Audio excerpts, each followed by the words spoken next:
আসসালামু আলাইকুম। আমি আপনাদের সম্মুখে আমার লেখা একটি কবিতা পাঠ করছি।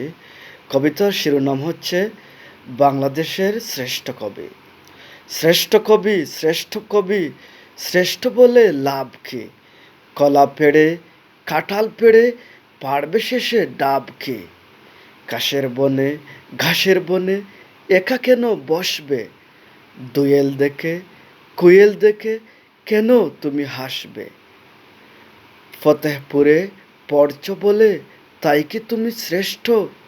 নাকি তুমি পদ্য লিখে দূর করে দাও ক্লেষ্ট? ধানের দেশে, গানের দেশে জন্মে কি আজ ধন্য? মন কেন চায় হতে তোমার পাখির মতো বন্য? অগণিত ভুলের তরে ক্ষমা চাহ সদা, তাওবা করে বলো কবি রহম করো খোদা।